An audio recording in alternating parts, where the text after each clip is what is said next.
Before we begin, this story involves the deaths of 13 people from alcohol poisoning during a historical disaster. If that's something you need to step away from, we understand. Take care of yourself first. This episode's narration is AI-generated. The research, writing, and editorial decisions behind every story are made with care for accuracy and respect for those involved. June 18, 1875, a warehouse fire breaks out in the Liberties, Dublin. By morning, 13 people are dead. Not one of them burned, not one died from smoke. Every fatality that night came from the same cause, and it had nothing to do with the fire. You're listening to the Unlit Room. Every story in here actually happened. That's the part that should scare you. New stories every day, Monday through Saturday. Today, the night a burning river of whiskey flowed through the streets of Dublin, and why the people who came to watch are the ones who died. To understand what happened on the night of June 18th, you need to understand the Liberties. By 1875, the Liberties was one of Dublin's most densely crowded working-class districts, a network of narrow cobblestone streets and tightly packed tenement houses on the south side of the city. It had been a centre of trade for centuries: wool, silk, leather.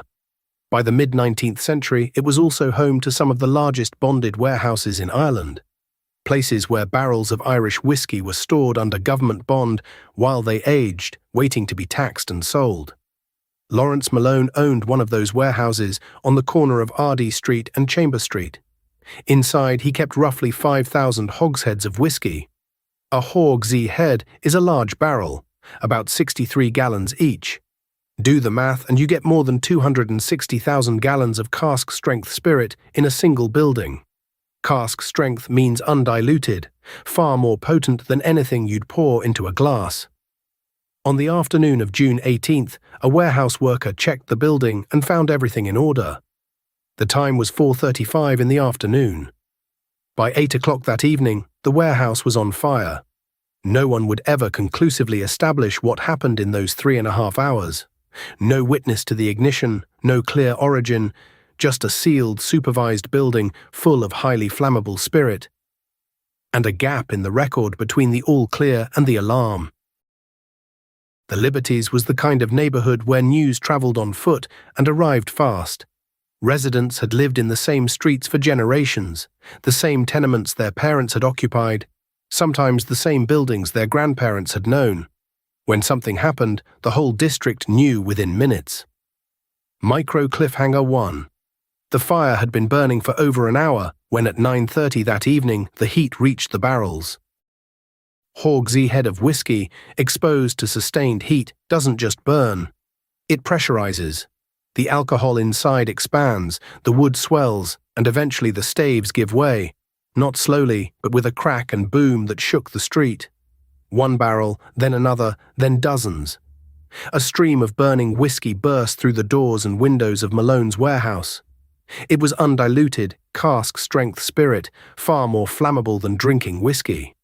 And it was moving, down Cork Street, around onto Ardee Street, catching a house on Chamber Street, flowing down through Mill Street and into the Coombe. By 10 o'clock, a burning river of whiskey stretched more than 400 metres through the gutters of the Liberties. 2 feet wide, 6 inches deep. The surface glowed orange with flame as it crossed the cobblestones. Captain James Robert Ingram, the first chief of the Dublin Fire Brigade, led his crew into the chaos. They fought the flames on multiple fronts while the burning stream continued to spread. Police and soldiers were called in to help evacuate the densely packed tenements in its path. The evacuation, remarkably, went better than anyone had reason to expect. The first warning had come not from any human observer, but from pigs. Livestock pens sat near the warehouse, and the animals began squealing in distress well before the formal alarm was raised. Lord Mayor Peter Paul McSweeney would later say the escape time was so short, I was apprehensive that some people should be left in danger in the garrets and cellars. As it turned out, the pigs had given the neighbourhood just enough warning. No one died in the fire, but something else was happening in the streets outside. There is one question the historical record can't answer. How did the fire start? The warehouse had been inspected at 4:35 that afternoon and found in order. The alarm wasn't raised until 8 o'clock that night. That's 3.5 hours during which something went catastrophically wrong inside a locked, supervised building full of highly flammable spirit. Contemporary newspaper accounts, including the Irish Examiner's June 21st reporting, suggest two possibilities. The first is human error: a lamp, a candle, a moment of carelessness near barrels of whiskey. This was the most common cause of warehouse fires before and since, and the timing is consistent with a fire that began after the afternoon check and before the evening alarm. The second possibility, raised in some accounts, points to the conditions inside the warehouse itself. 5,000 barrels of maturing whiskey generate their own heat, and some contemporary observers speculated that internal heat buildup, rather than an external flame, may have initiated the ignition. Bonded warehouses were designed to be stable environments, but large-scale spirit maturation involves processes that aren't always predictable. What we know for certain is this: the official cause was never conclusively established. The inquiries that followed focused almost entirely on the aftermath: the flooding, the evacuation, the deaths. How the fire started remains officially unknown. Here is the context that makes everything that follows make sense. In 1875, the Liberties was one of the poorest districts in one of the poorest cities in the British Isles. A week's labour for a working man might earn a few shillings. A bottle of whiskey was a luxury, and here was something extraordinary, flowing free through the gutters of their own street. Micro cliffhanger 2. What hundreds of people decided to do next made complete sense, given everything they knew. They couldn't have known what it was about to cost them. By 10 o'clock, crowds had gathered along the burning stream. The Irish Times reported that residents were scooping whiskey from the gutters with caps, porringers, and other vessels. A pour-in-jar is a small bowl, the kind used for porridge or broth. Some men had nothing to scoop with at all. They took off their boots and used them as cups. Others dropped to the cobblestones and scooped with their cupped hands.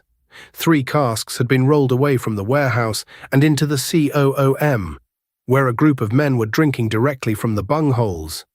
6 of them were later arrested in what the Irish Times described as a beastly state of intoxication. One witness would later testify, nearly everyone was drinking it. Among the crowd that night was a 21-year-old labourer named William Smith. He'd heard about the fire from his neighbour, John McGrain. The two men met at the corner of Bow Street around 10 o'clock and crossed the city on foot to see what was happening. When they arrived at the COOM, the burning stream was still flowing. Both men drank from it.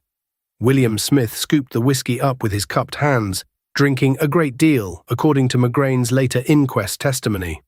McGrain drank from a jug he'd brought with him. At some point, Smith stopped drinking, not because he'd had enough, but because he couldn't stand. He suddenly fell down, McGrain would tell the inquest, and became insensible. McGrain and others carried Smith home. He never woke up that night. He was brought to Richmond Hospital the following morning. He briefly regained consciousness under treatment. He died Sunday night, June 20th. Micro cliffhanger 3. By the morning of June 19th, 24 people had been admitted to 4 Dublin hospitals in what the doctors described as states of profound coma. The dying wasn't finished. 8 men were brought to Meath Hospital, 12 to Jervis Street Hospital, 3 to Stevens's Hospital, 1 to Mercer's Hospital. Some recovered. They were discharged Saturday morning. The Irish Times noted with characteristic Victorian restraint that they left sadder and, it is to be hoped, wiser men. Others didn't leave at all. The deaths came over the following days. By June 21st, the official toll had reached 13 people, all from alcohol poisoning. Not one from fire, not one from smoke, not one crushed by a collapsing building. The property destruction was also severe. 35 houses across Mill Street, RD Street, Chamber Street and Cork Street were damaged or destroyed. Total financial losses came to roughly £100,000, the equivalent of more than £6 million by recent estimates. The greater part of that loss was the whiskey itself, £54,000 worth of spirit now burned up in the gutters or absorbed into the bodies of 13 dead. Lord Mayor Mick Sweeney held a formal meeting at the Mansion House on June 22nd to review the disaster. He commended Captain Ingram and his firefighters for their response. He praised the speed of the evacuation. He acknowledged the scale of the loss, but 13 people were already in the ground. At the inquest, John McGrain testified about the night he and William Smith walked across Dublin to see the fire. They stood together at the COOM. They drank from the same stream, within feet of each other at the same time. McGrain drank from a jug. Smith drank with his cupped hands. McGrain lived. Smith didn't. The difference, in all likelihood, was volume. A jug gives you a measure, something to fill and stop. Cupped hands in the middle of that night, with the noise and the flames and the crowd and the feeling of abundance in a neighborhood that almost never had any. Cupped hands give you nothing to go by. You take what you can hold, then you scoop again. William Smith was 21 years old. He was a laborer, unmarried, living in the Liberties, the same neighborhood the fire burned through. He went to see something extraordinary. He drank what he found. His neighbor came home. He didn't. There is one more detail in the record. In the days following the fire, a dog ran into William Eyre's home on Dominic Street Upper, foaming at the mouth, moving erratically, knocking over furniture, attacking Eyre himself. The animal ran upstairs and jumped from a top-floor window to its death. The Irish Times described it, in its measured Victorian way, as a case of canine suicide. The dog had lapped up whiskey from the street. The Dublin whiskey fire of 1875 killed 13 people. It destroyed 35 buildings and wiped out more than 260,000 gallons of Irish spirit. When you look for it in the history books, it's often filed under dark curiosity, a footnote about a fire that killed people who weren't in the fire. But trace it down to the simplest human terms and it comes to this. In one of the poorest corners of Dublin, on a June night, a disaster briefly produced something that looked like an extraordinary gift. The people who reached for it with their bare hands paid a different price than the people who'd thought to bring a vessel. Not because they were reckless, because they were poor, and it was whiskey, and it was flowing free. The danger was invisible, cask-strength alcohol, far stronger than anything meant for drinking. You couldn't taste the difference. By the time you felt it, you were already on the ground. 13 names, none of them in the fire. If this one kept you up tonight, good. New stories every day, Monday through Saturday. Subscribe so the next one finds you too. That was the Unlit Room. See you in the dark.